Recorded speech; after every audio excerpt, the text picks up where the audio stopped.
All right. So I'll introduce myself really quick. I'm Geerling guy. I think I've met a few of the people in here, but I'm looking forward to talking to more of you guys today and tomorrow. Hopefully I'll be back for sprints.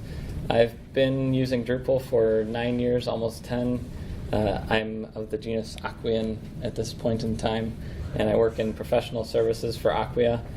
I also am a writer. I've been blogging since 2002, and I wrote Ansible for DevOps up here. If you're interested in the book and you want a copy of it after the end of this presentation because you think this presentation was the most brilliant thing you've ever seen, let me know and I'll give you a coupon for 50% off. You can tweet me or email me or whatever. Because I wrote the book not just to make money or something. I wrote it because I was putting together a lot of guides on Ansible and decided, I want to put this together, help people to automate things. And that's really, for the past few years, I think I've had more of a passion. Anybody who was in for the previous session, talking about the Internet of Things and how tinkering with little things can lead to more insights into what you do professionally. When I started tinkering with Ansible, I realized that there's a whole world of automation, lots of processes that we can automate. And so I started writing the book in 2013. I started automating lots of little things, and then I realized that local development environments were one thing that there was a lot of different ways people were kind of standardizing, but there wasn't a lot of automation around the standardization. And a lot of it was Chef and Puppet and things like that, which to a guy like me who doesn't have a particular love for Ruby, I don't hate it, but I don't love it, I didn't like the fact that I had to learn another programming language and another set of crazy rules just to learn how to program my automation. So I found Ansible at that time and started building Drupal VM, and I sometimes like comparing Drupal VM to something like a Leatherman. I was thinking Swiss Army knife, but Swiss Army knives, they don't, some of the tools on them are really flimsy, and really, in an emergency, it might help you a little bit, but it's not that great. Leatherman has a pliers that is actually a pretty decent needle nose pliers, and it has a saw that's actually a decent saw for something small. But in a sense, Drupal VM's further than that. I like to think of it as you get a large set of power tools, like a circular saw and a reciprocating saw and a drill and a flashlight that's 8,000 lumens. You get all these tools bundled together. And if you've never, how many people here have never used Drupal VM before? Okay, so a few people. If you've never used it before, all the information is here. You can go to DrupalVM.com. It has links to the docs. It has links to the project on GitHub. And the way that it's structured is there's Drupal VM, which is the Vagrant box and profile and documentation. And then Drupal VM is actually made up of dozens of Ansible roles, which are tools used for automation. Each one of these Ansible roles is completely independent, and the way I built it was you kind of put together the roles you need to build the kind of server that you need. So when you do this the first time, the only software you need to have installed is VirtualBox and Vagrant. You just download those two apps, install them on your computer. It works on Mac, Linux, and Windows. You download Drupal VM, and then in your terminal, you go to that folder and hit Vagrant up, and it will build you a virtual machine running Drupal 8 by default with a brand new website you can start developing. But a question that I get asked nowadays sometimes, and something that's very pertinent to how I work in professional services at Acquia. We build big websites for people, and a lot of people wonder, what is the best way to build a Drupal 8 website in 2017? And and I thought for this presentation, I'm going to go back to the basics and say, let's say I've never done any Drupal work before, or let's say I just got a brand new laptop with nothing on it. What would I do? Somebody says, hey, I need a Drupal 8 site. First of all, a traditional Drupalist might say, okay, well, let's install Drush. And let's use Drush make and put a little file together with what things we need. The problem is Drush requires you to install PHP. Drush requires you to install Drush somehow. And Drush really, in a sense, was never designed as a dependency manager. So if you're setting up a Drupal site, you say, like, I want Drupal, and I want the views module. If you're in Drupal 7, I want admin toolbar to help make the admin experience better. So you have these things that you want to put together and make a Drupal site out of it. And Drush Make can do it, and it's pretty decent at what it does too, but it wasn't really designed to be that. So I would say use Composer. Composer, again, it still requires PHP to be installed, but it's a more universally used tool in the PHP community. And Drupal 8 and even Drupal 7 in some sense, but Drupal 8 and its ecosystem is now almost fully supporting of using a Composer-only workflow. So in a sense, sometimes you might not even need Drush, but I still use Drush for tons of things, and I use Drupal console for other things, and it's kind of a weird world we're in right now. But for some things, for a few sites, I've only used Composer. I don't even need to use Drush anymore. So the first step that you'd do is you'd install Composer on your computer and run create project. And for the example that I have, I used a setup called Drupal-PROJECT, which basically like puts Drupal core and a couple little tools and things together and structures your project for you. Acquia makes a thing called BLT.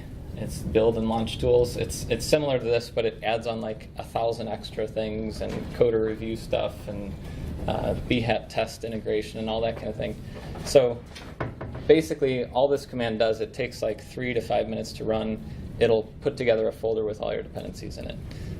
And in this case, I have it saying install Bacon, install the site. The name is Bacon.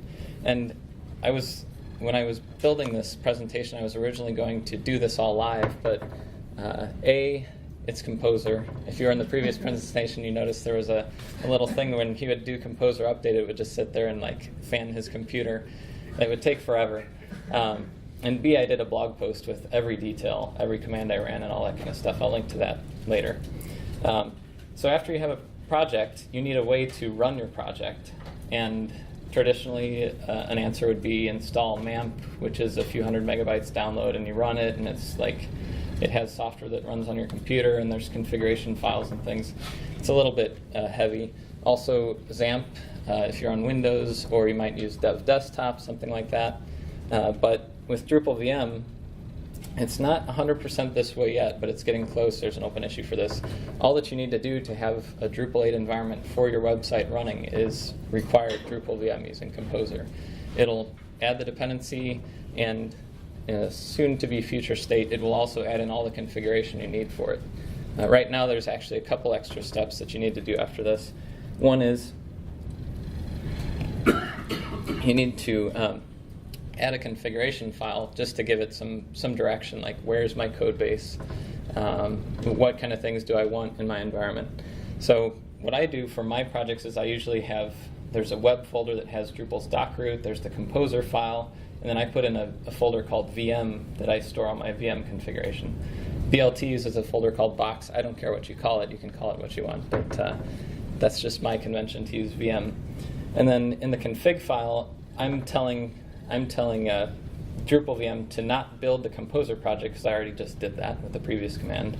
I'm telling it don't worry about doing any other Composer stuff at all, because I'm going to manage Composer by hand. Drupal VM can do that stuff for you if you want it to. But when I'm building a site, I want to manage Composer dependencies myself. I don't want a tool to do that for me. Then you also give it a host name. So for my sites, I usually have, like, if it's jeffgeerling.com, I say www is live, local.jeffgeerling.com is local, dev is dev. It's an easy way to make your infrastructure easy to switch between environments. So I'm going to call it local.bacon.com, and I want to have all the tools that I need for this particular site. So I'm going to be using Drush because there's some Drush commands I need to use, Drupal console because I like to scaffold my site and build modules and plugins and things really quickly. MailHug is a nice tool to catch emails, so you don't have to install extra things or change settings. It will just catch all your emails and put them in a UI that you can view them. Node.js because my theme is going to use Sass or less. You could also use Ruby if you wanted to. It's kind of old school. Xdebug if you, since sometimes I need to dive deeply into some debugging sessions. and varnish because I'm going to make my website fly by caching everything and using cache tags to make sure that it's always up to date. So that's a pretty basic config file. There's a lot of other things you can customize, but at a basic level, that's what I'll do. And then the only other thing right now that you have to do that, again, you'll not have to do once we get the Composer plugin working is create a Vagrant file in your project that says basically, when you run a Vagrant command, here's where Drupal VM is, and then Vagrant will use Drupal VM's information, but you have to tell it what your project root is, it's the current directory, and then you tell it where your configuration is, that's the VM directory. You tell it where Drupal VM is, and that's in vendor/Geerling guy, because that's where Composer installs it. And then the last command is basically telling Ruby when Vagrant runs, like, go run this Vagrant file. It's the Drupal VM one. And that's all you need. At this point, you can run Vagrant up, and if you are, if I were doing this live, I would have done that, but it would have taken a little while. So you run Vagrant up, and where's my mouse? It's over there. Let me bring this over here. So you run Vagrant up, and then it gives you, it dumps out a little information. You can actually customize this message. And goodness gracious. Let's see. So it gives you a dashboard page link, and I'm going to switch over to Safari and go to that dashboard. And the dashboard, hopefully you can see it okay. It gives you documentation link right away. It gives you MySQL connection information. So if you use SQL Pro on a Mac or MySQL Workbench or something, you can plug these values in and connect right away. It gives you a link to all the hosts. You can actually have as many sites as you want in Drupal VM. In this case, I just have one. It tells you where the doc root is. It gives you the drush command. So if I want to run a drush command, I can just copy this out and say drush status. And apparently that drush command is wrong. So ignore what I said there. It's a different command. And then it also gives you links to all the dev tools that you have installed. So MailHog is here. If I had any emails from Drupal, they'd show up like an inbox. You click on them and see them. It also, for this particular project, I use SOLR. I'll show you how to set that up in a minute. It gives you the link to the SOLR admin page. And let me go back to there. It also gives you docs links if you need to set up SOLR in your site. And then there's PHP information. It lists all the databases. You can have as many as you want. So the dashboard page kind of kicks you off. And after you run Vagrant up, it will install the site for you and everything. In this case, I actually am pulling down from production. I did that before this talk because I didn't want to have it flake out during the talk. But it'll install the site for you, and they have a fresh Drupal 8 site. So that's all well and good, but I need to find out where my mouse is. There it is. But what about production?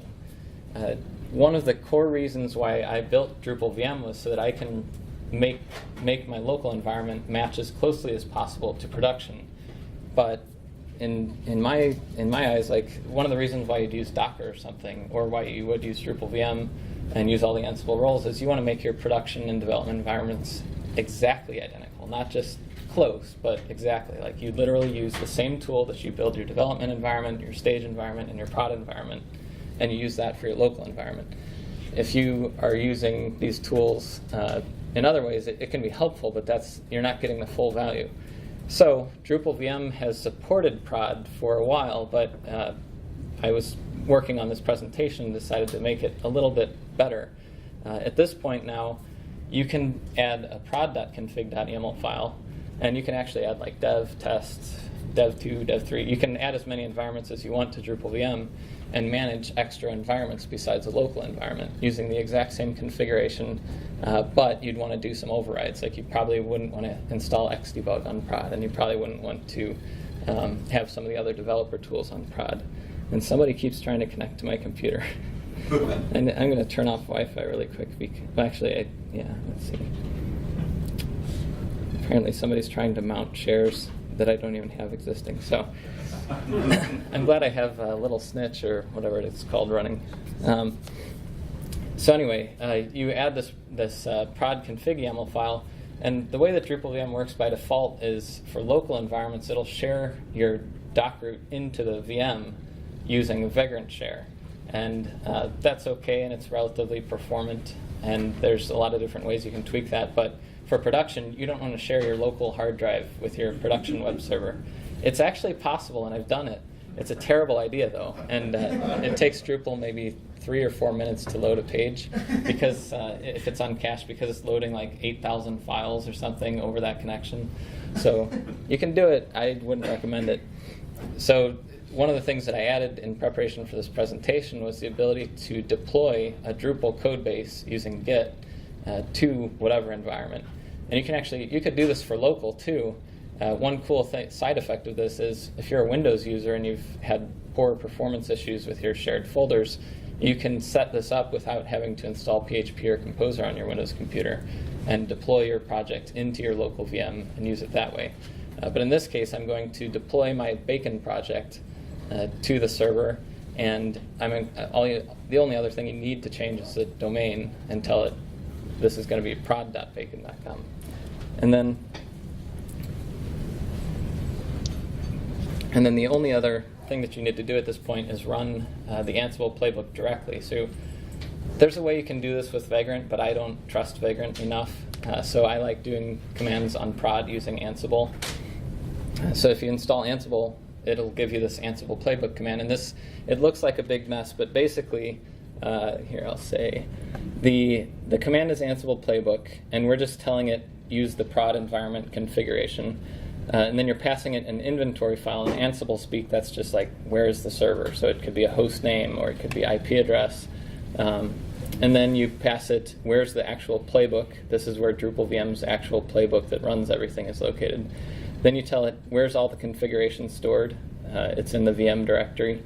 And then these two commands are saying, use sudo. In Ansible speak, become is sudo. They abstracted sudo. And then it'll also ask me for a password that I can enter in, which would be my sudo password on the server. And then ask vault pass is something that I'll talk about in a second. So you run this command. It takes 10 or 15 minutes, at least to test it on DigitalOcean. This will take a newly minted minimal install Ubuntu 16 server in this case, but you can use whatever OS you want. It will run all the same configuration that's in your local environment, put it up on production, and it will install the Drupal site there. Or if you're running this again, I'll talk about it later, it will just ensure that everything's the same. And it's nice. So for this presentation, I dog-fooded the whole process. And this project, and a cool thing is the entire project, including all my passwords, are on GitHub. And a cool thing about that is Ansible has a feature called Ansible Vault. Ansible Vault came out about a year before HashiCorp's Vault, so that was a point of contention in our automation communities. But anyway, Ansible Vault will take a file, a configuration file, and it'll encrypt it using AES 256 encryption. It will encrypt that file with a password or passphrase that you set up, and you can stash that in your Git repository. And just to show how confident I am, I put that file with all the passwords to the Drupal VM prod web server into a public Git repository that you can go to. It's on GitHub. Oh, goodness. There's my mouse. On GitHub, I'm not connected to the internet.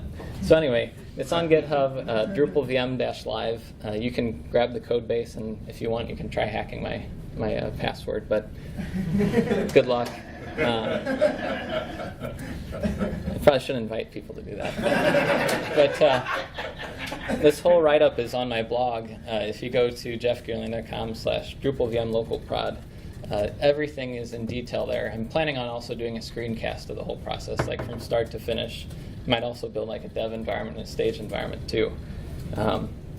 Once you get all this working, you have a production site and you have your local site, you can either just use Drush to pull down the database, or you could use other tools to synchronize environments, that kind of thing. I think, let's see. And the other thing too is if you make a change locally, I don't have time to go deeply into the whole workflow, but if you make a change locally, you can commit it and push it up to prod, run the exact same playbook command, and it'll just run through and make sure your configuration is the same, update anything that you've updated, and then it'll also pull down the latest code in the Drupal code base. It'll run database updates, it'll run cache clear, And there's an open issue for also allowing it to run things like config, import, features revert, whatever other kind of custom commands you want to run. So the site's there, you can check it out. You can try DDoSing it if you want. So far it's not giving me any revenue or anything, so I don't care too much. But for the rest of the presentation, and what time does this session end? I don't remember. 11:15. Okay, then we have time. So there's two examples that I want to go into and kind of show a little bit more of the scope of how this works, especially using a local and prod environment in this case. One is SOLR search. Apache SOLR is kind of near and dear to my heart because I run a service called Hosted Apache SOLR, and that's another. Besides Drupal VM, there's 3 projects I've been doing that have kind of been the reason for writing the book. I've been documenting everything for myself, and then I'm like, well, might as well make a book out of it, and that led to that. So Hosted Apache SOLR is running on 25 or 30 servers around the world that have SOLR cores on them. And so I've had a lot of experience installing SOLR, configuring it, using it with Drupal. So far not using it much with WordPress, but Drupal VM includes the role that installs SOLR. It's using the exact same configuration that I use for the production servers, but for your local environment or for if you want to use it for prod. So adding SOLR search is a pretty good example of how Drupal VM can accelerate your workflow because in the past, I've helped a lot of developers with setup tasks and things. In the past, it could take a developer anywhere from a day to a month to get SOLR working correctly with the correct versions of everything for the module they're using. Drupal VM makes it a lot easier because since you're working inside a VM and the VM can be configured using Vagrant, all you need to do is add SOLR to installed extras. And technically, that's all you need to do. At that point, SOLR's running. You could use the interface and click on Add New Core and all that. But Drupal VM, since it's specific to Drupal, includes a script that you can use. You just copy that into your project scripts folder, and it will download the configuration from the Drupal 8 module. It'll put it in the right place. It'll make sure that SOLR sees that new core, and by default, it'll create a D8 core, which is the core name that the Search API SOLR module expects. So you don't have to do literally anything. It all is done for you by Drupal VM. And then, of course, on the Drupal site side, again, going back to Composer, so far, like the only tools that I use for my development workflow are Composer and Vagrant, basically. And so I'll require the modules, Search API SOLR. I think technically you could just do Search API SOLR. It would resolve the other dependency by itself. And then enable the modules using Drush in this case. And there's a really cool module that just came out a couple months ago that's a companion that's included with Search API SOLR. It's the defaults module. And it's a cool model because I think other modules too might start doing this. It's basically just some configuration. And it's like, here's how to use this module in a module. And all you do is install it, and you have a global site search for searching all your content.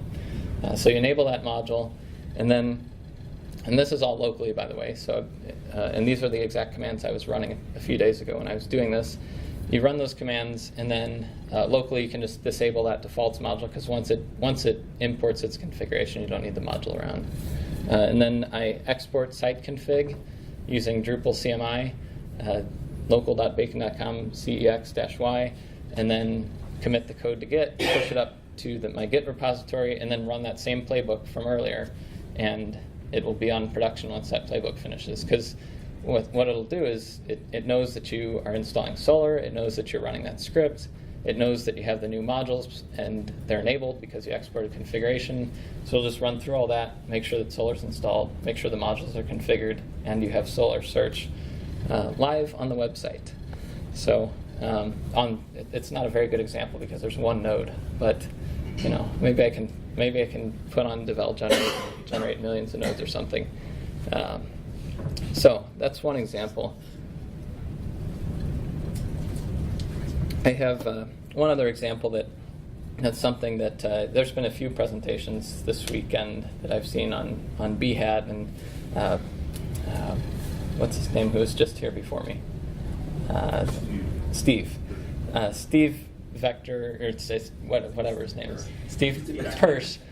Yeah, I'm terrible with the usernames. I'm terrible with real names. I always know everybody's username.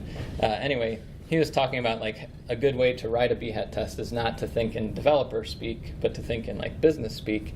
Drupal VM is a good way to get BEHAT tests running quickly without having to think about it, because again, just like with SOLR, a lot of times I've talked with developers who are setting up, they're like, I want to do automated testing. I think it's really awesome. I see all these presentations, and then they try to do it, and they're like, I've spent 3 days trying to get this stupid BEHAT.yaml file formatted correctly, and I've spent 2 days trying to get Selenium installed, and 3 weeks later they're like, automated testing is stupid, it's the worst thing in the world, I can't even get one test to run. So again, and one other thing I'd realized, I've seen this before, but I just realized yesterday that there's a B on the hat, and that's why it has a hat with a B on it. That's the logo for the Drupal extension, which kind of adds some Drupal flavored things to BEHAT. So now, for anybody else like me who takes a little while, that's a BEHAT. So to add it to Drupal VM, the first step is adding Selenium. Selenium's a tool that is written in Java that will let you run tests in browsers kind of behind the scenes. And that's how these tests are run. So you add Selenium to the installed extras list, just like you did with SOLR. Then you add the Drupal extension, again using Composer. You just add the Drupal/Drupal extension to your project, and it will wire everything up the right way. And then you add a BEHAT.yaml file. This is telling BEHAT, like, where's my server, what's my URL, and what kind of extensions should I use. And for Drupal VM, if you're using Drupal VM, all you need to do is copy and paste the example from the documentation into, I use a tests folder, you could call it whatever you want, but I made a tests folder, I pasted that file into BEHAT.yaml, and then you run a command to initialize BEHAT. I usually run my tests inside of Drupal VM. Some people like to reinstall everything on their computer, but in my opinion, then you're like installing Selenium and maintaining that, and you're installing PHP and Composer and doing all these things. Like, I'd rather just do it in the VM because I have a strict environment in there that I can control per server. So you run the BEHAT init command, and that's inside the VM. And then it will just create a little scaffolding for your project to make sure everything's wired up correctly. And then after that, you can start testing. So the setup was just adding a couple settings and then running vagrant provision, and then you go into the VM and hit a button, and you can start testing things right away. So for Drupal VM, I just made a quick example feature that checks if there's homepage content. And it's a pretty simple test, and the first thing is you describe the feature, then you describe the user story. So I want to prove that BEHAT's working, and I'm a developer, so I want to run an interface test to make sure it's working. And then using Gherkin syntax, which is like given, when, then, it's very easy to translate your logical flow into this language. I say, given I'm on the home page, I should see this is a demonstration in the content region. And going along with what Steve was saying in the last presentation, this is probably not the best way to do it in terms of I should see this is a demonstration in the content. Like, what is the content? So it kind of makes sense, but I would word this a little differently and adjust my test. So when you run that test, it does that. And I'll prove to you that I'm not lying. I'll just log in. And another cool little feature, if you haven't seen it before, you can set SSH home. And when I logged in, it dumped me straight into my project's root instead of into like the Vagrant home user. And then I'll cd into the tests directory. And then I'm going to run the BEHAT command. You could create a link to it so that you don't have to do it like this, but I say /vendor bin BEHAT. That's where the BEHAT executable is. And then just let it run. And it's going to test against the website that I have running. And if I wanted to change that, I keep touching this as a mouse. It's not a mouse. If I want to change that, then I can come over here. There we go. Here's my tests, features, web, home content. And once I upgrade, it'll be a Drupal 9 website. And if you're being a test-driven development person, you'd say, I'm going to upgrade to Drupal 9, so first I'm going to change my test. And it fails, and then you fix the test by changing the content, something like that. But anyway, so that's BEHAT. I'll switch it back there. Exit. And let me switch back over to Keynote. So that's BEHAT. If you are interested in BEHAT, this is not the presentation to deep dive into it, but it's really easy to get it working with Drupal VM because it kind of builds the scaffold the right way for your site. Another thing that is a frequent point of contention. So in this room, how many people use Windows? Not anymore. Two and a half. Not anymore means you have in the past. So a lot of, it's funny, at these camps, it's mostly Mac and some Linux. And in the real world, I found it's more like half and half. And if you talk to the developers who almost never come to camps, it's actually in the opposite direction, which is mostly Windows and some Mac and Linux.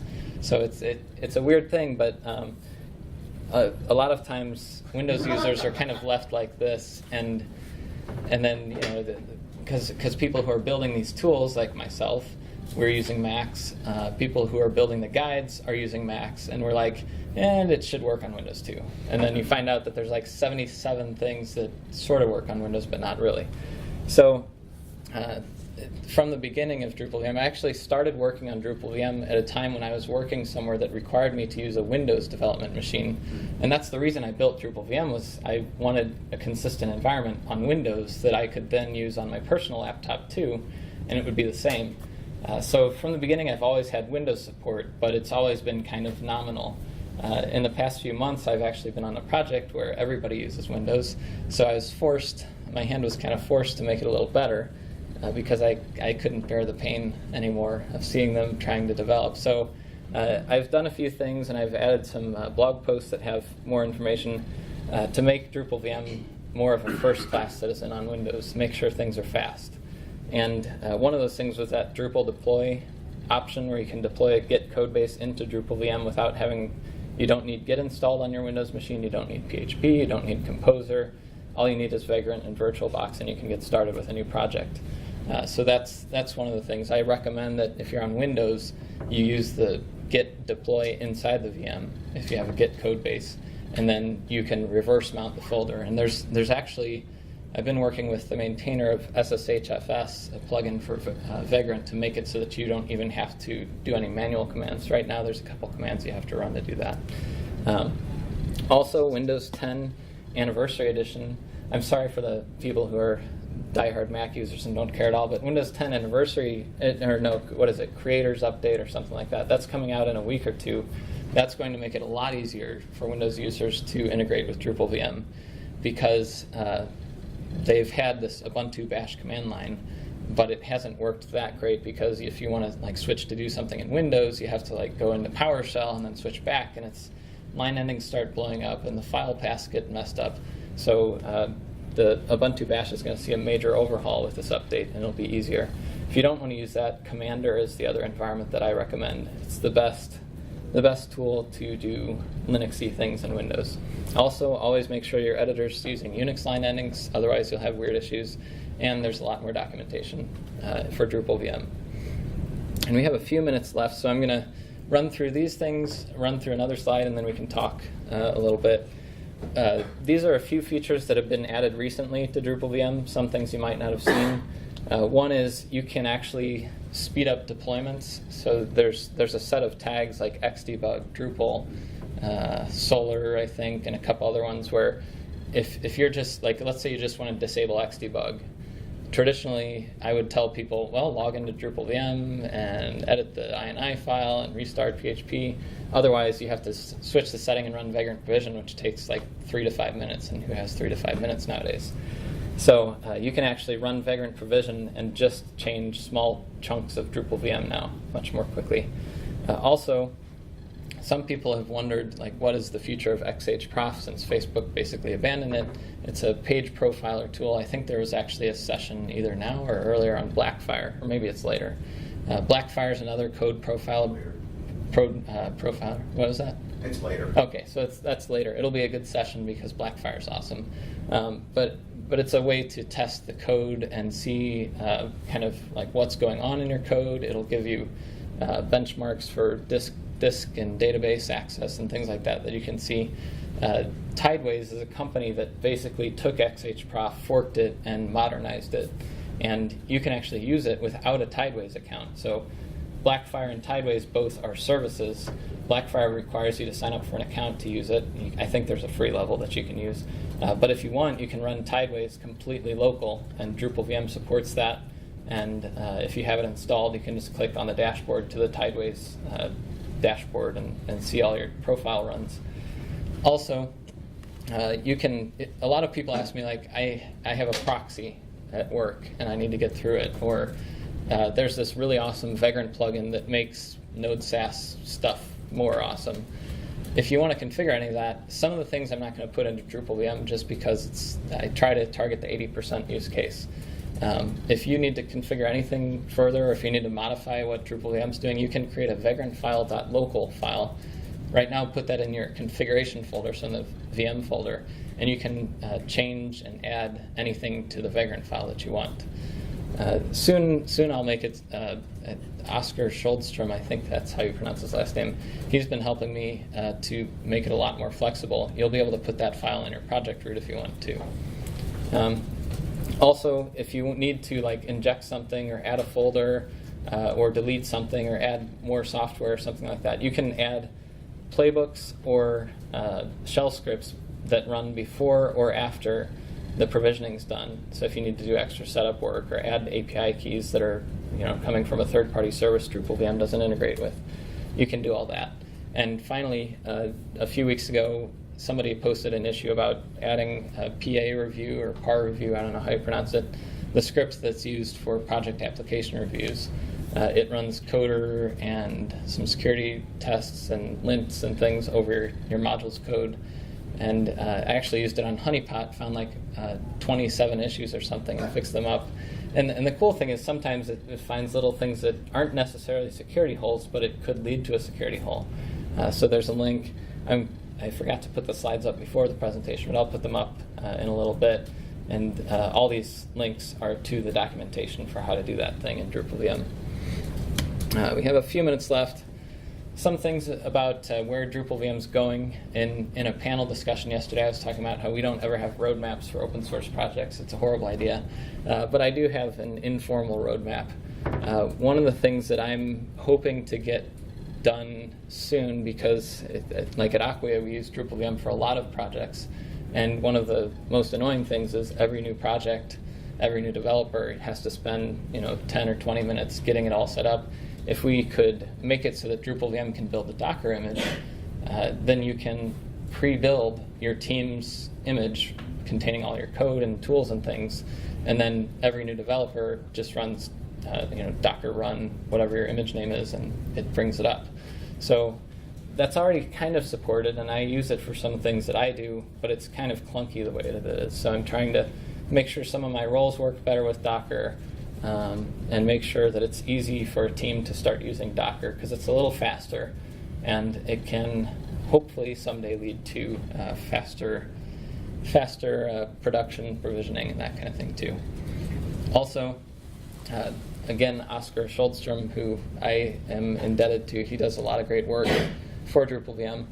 He's working on a way to customize config templates really easily. So if you don't like Drupal VM's format for the Nginx hosts, or you don't like the Apache config template, things like that, you'll be able to, just like with Twig, you'll be able to say like my template extends that template and adds in a section that's specific to my site, that kind of thing. Because the funny thing is, Twig in Drupal 8 is actually the spiritual successor to Jinja 2, which is a Python project, and which is what Ansible uses for templating.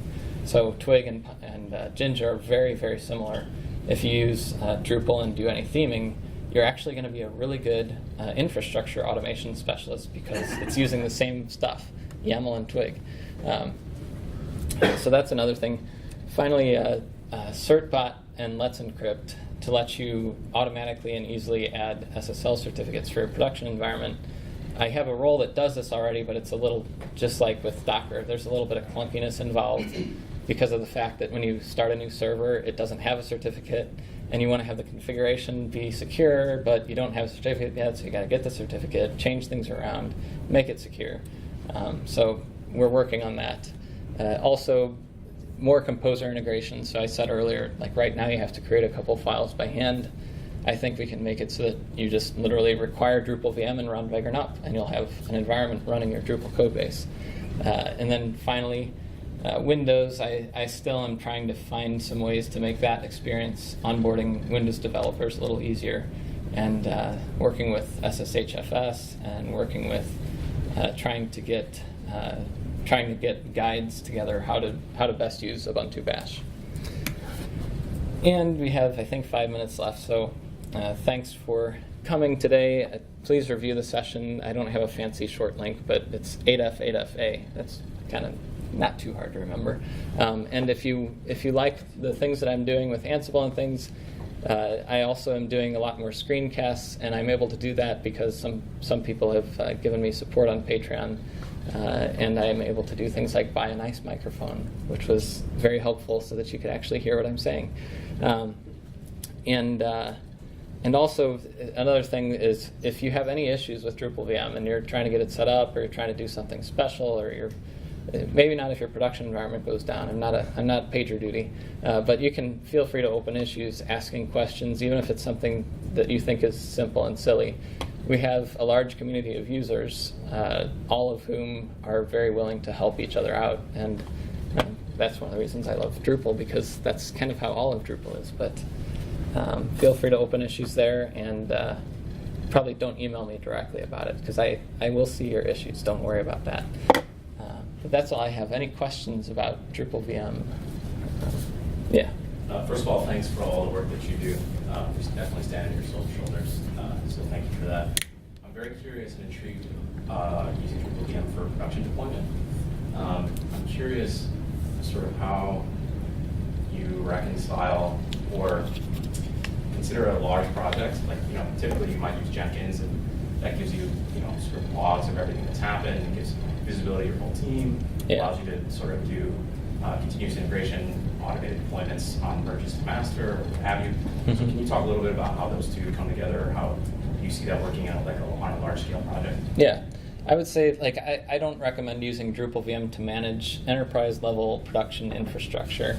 That's not my intention with the support. I think of it more like I use it for the Drupal Camp St. Louis website. And it's more like, I need a quick environment. We don't have a huge budget, so we need like a $5 VPS, and we stick Drupal VM on it. So that's more the intention. But that said, I do use Drupal VM for a couple other things too. And I use Jenkins with, basically take that Ansible playbook command, stick it in Jenkins, and have that run. A cool thing about the way that it's set up is, I actually have one of my playbooks. It's not Drupal VM, but it's very much like it. It was before I started using Drupal VM for production sites. I have it run on cron. Every night it runs the full deployment playbook, and if there's ever a change, it will send me an email. It says something changed. I'm of the principle, like, you should never log into your production server unless things are on fire, and that's the only way to fix it. Because if you, probably 97% of all failures are due to humans touching things they shouldn't be touching. So if I see something change, that means either like DigitalOcean, who's the one I'm using for these sites, or Linode or AWS, like somebody changed configuration somewhere and I want to know about that. Or somebody hacked my server and my playbook is seeing that something changed. And it's good to know that that happens. So you can use this with Jenkins. Some people I know use Ansible Tower. Tower requires a license. I don't. It's stupidly expensive. Yeah, I don't have the money to pay for that. So, Ansible has said that they will open source Tower at some point. I don't know when. I mean, it's Red Hat. They open source everything, but I think that'll probably. I wouldn't rely on that necessarily. So Jenkins is a good option. But if you want to build different kinds of infrastructure, like I use a similar playbook but a different setup for the Raspberry Pi Dramble, which is a cluster of 5 Raspberry Pis running Drupal. If you need more flexible architecture and more stable infrastructure, you should probably go custom and not use Drupal VM. And in that case too, I would say, if possible, you'd want to build your own local environment. And like if you're using Docker, you can use the same image on prod and local, and then supplement it with something if you need to do Xdebug or whatever. But But I would say it's good enough for some sites, but probably you'd want to go custom for anything more important. Like if you're making more than a few bucks off a site, I would say don't use Drupal VM Prod, because it's not, like you can't call me and say, help me fix this problem, I'm not going to help you. So. Any other questions? Yeah. What kind of effort would it take if you wanted to use a different box that use CentOS, for example? Would you have to change all the playbooks and roles? No, so that's a good question. Let me bring up. Oh, I don't have it open. Sublime dot. And of course, it's on my other monitor. Bring it over here. Where's VM? So if you wanted to change that, all you need to do is say vagrant, whoops, box, Geerling guy, CentOS 6, or CentOS 7, or Debian 8, or Ubuntu 12.04, 14.04, 16.04. Those are all the boxes that are officially supported. And in probably 97% of scenarios, all you have to do is change that, and everything will still work exactly the same. Same versions of PHP, MySQL, all that kind of stuff. Of course, on CentOS 7, it's actually MariaDB, but it's MySQL. And the reason for that is all of my roles, I actually use Debian and CentOS, whatever. I actually use those for my servers, but because developers are strange people, they put themselves through using Ubuntu on servers, and so I have that as the default. But you can switch between any of those OSs, and the only difference for production is when you create the server, like using DigitalOcean or using Linode or using AWS or something, you just say use that minimal image, and it should work the same. There's like if you use CentOS with Amazon Linux, which is like Red Hat Amazon version or something, there's a couple weird differences. There's some open bugs. What's that? That's exactly Yeah. what we do. Yeah, there's a couple weird differences because they're kind of Red Hat, but they're not quite Red Hat. So you might run into some weird things if you do that on AWS.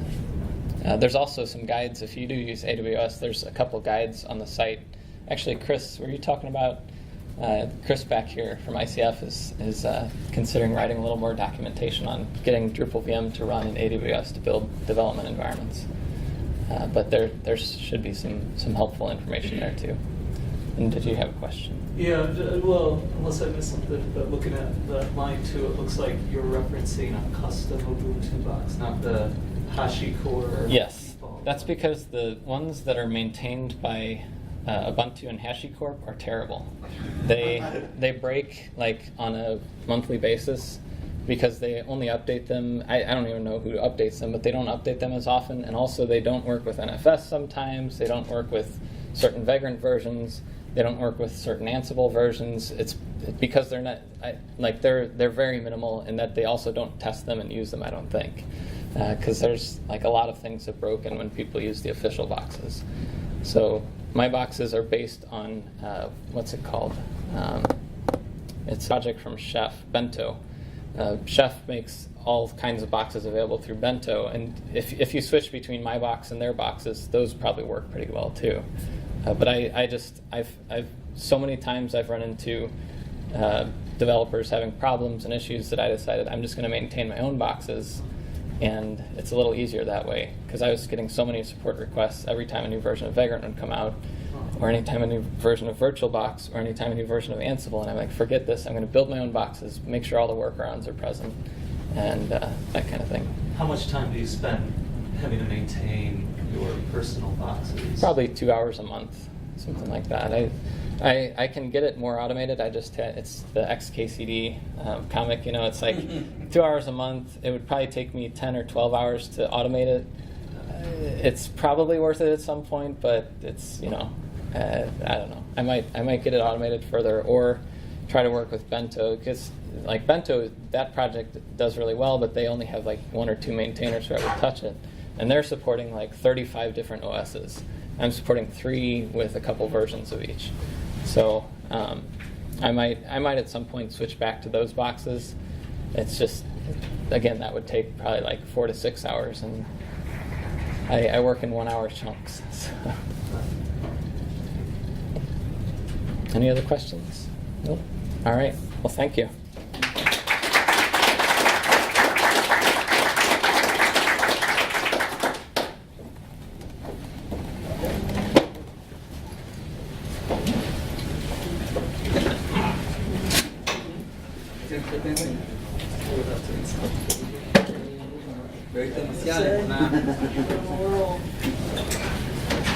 Well, I just had to go to the crucial conversations talk, so I'm sorry I missed this one. Oh, no problem.